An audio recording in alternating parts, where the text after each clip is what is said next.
Why truth-bearers are accused of causing division. Throughout history, truth has rarely been received with open arms. Instead of being welcomed as light in darkness, those who bring truth are often treated as arsonists rather than beacons. They are labeled as divisive, extremist, disruptive, or even dangerous. From prophets to reformers, whistleblowers to revolutionaries, the pattern is eerily consistent. The one who exposes reality becomes the villain in the narrative of a deluded society. But why does this happen? Why are truth-bearers, those who seek to realign people with justice, morality, and divine principles, accused of causing division? The answer lies in a complex interplay of psychological discomfort, groupthink, spiritual blindness, systemic manipulation, and the great inversion we are living through, a Dajjalic system that reverses truth and falsehood. In this era where deception reigns, speaking truth is not merely unpopular, it is treated as a crime against the social order. Truth, by its very nature, functions like a mirror. It does not force, but it reveals. It doesn't seek conflict, but it exposes contradiction. And that exposure is deeply unsettling. Most people do not build their identities on carefully scrutinized beliefs, but on unexamined traditions, inherited biases, and societal conditioning. When truth arrives, it confronts the carefully constructed illusion of self. It demands accountability. It strips away the fig leaves of respectability, religion, and culture, leaving the ego vulnerable. This psychological discomfort, called cognitive dissonance, is so distressing that many prefer to destroy the mirror rather than see their reflection. Hence, the truth-bearer becomes the threat, not because they lie, but because they uncover. As Imam al-Ghazali once said, people hate the one who corrects them more than they hate the one who deceives them. In this light, we begin to understand that truth is not divisive by design. It is divisive in effect.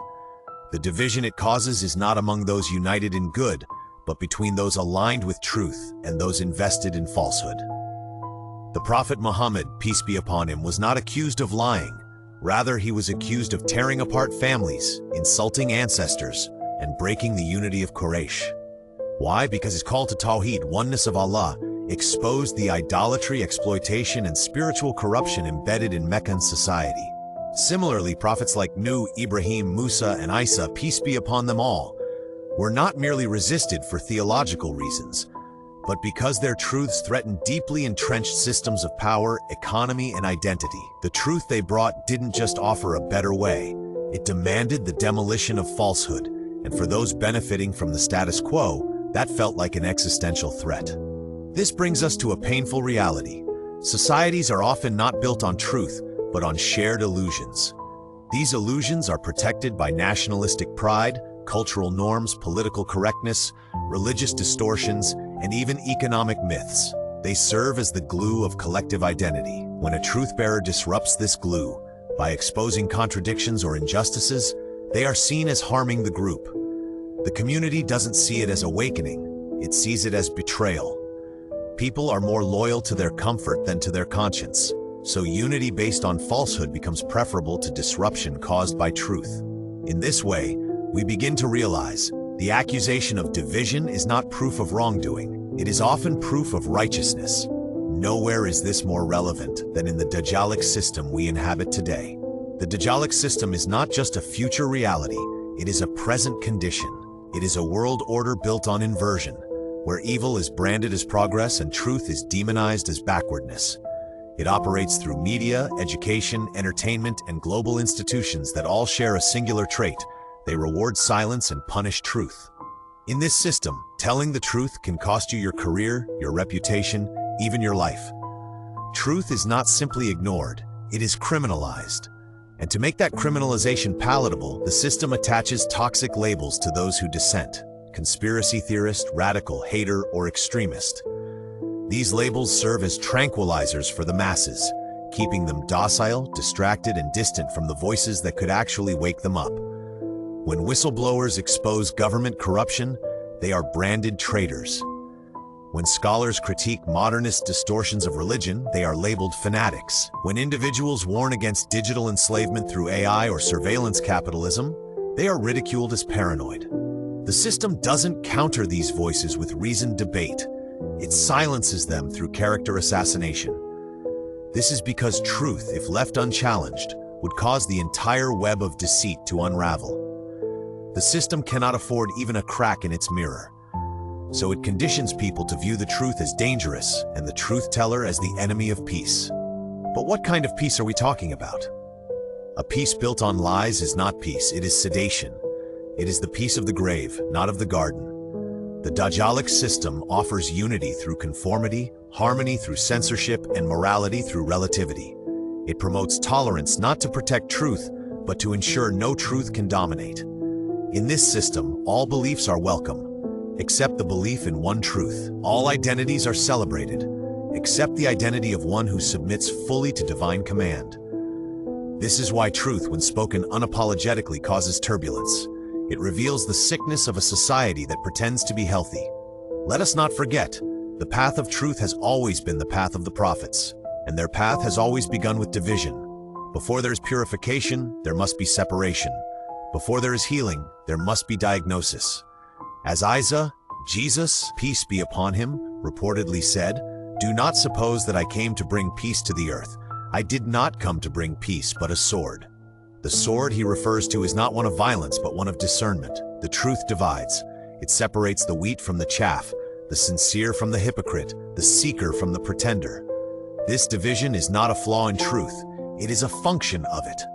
Spiritually, division is a divine mechanism of sorting. It is how Allah exposes who truly believes and who merely claims belief. The Quran repeatedly speaks of the testing of hearts, the exposure of hypocrisy, and the separating of light from darkness.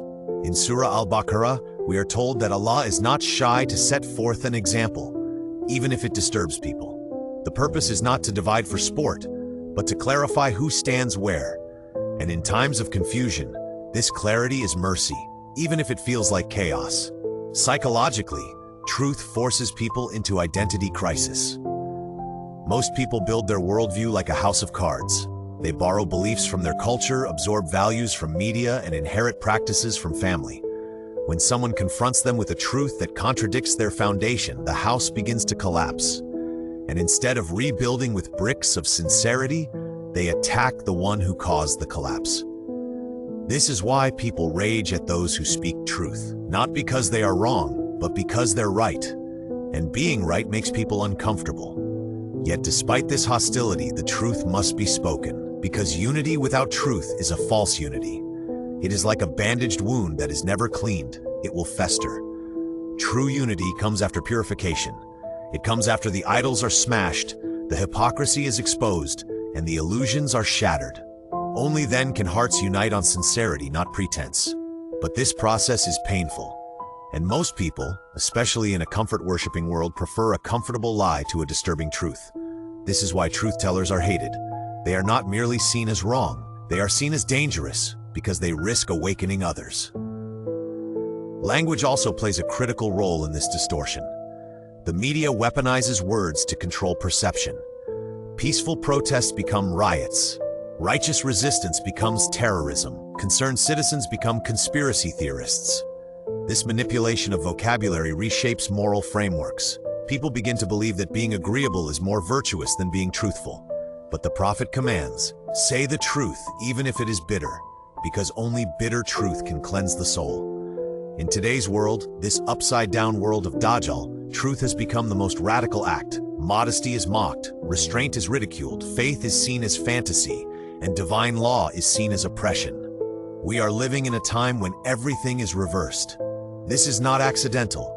This is the spiritual architecture of Dajjal. He is the one-eyed deceiver, symbolic of a civilization that sees only the material, but is blind to the spiritual.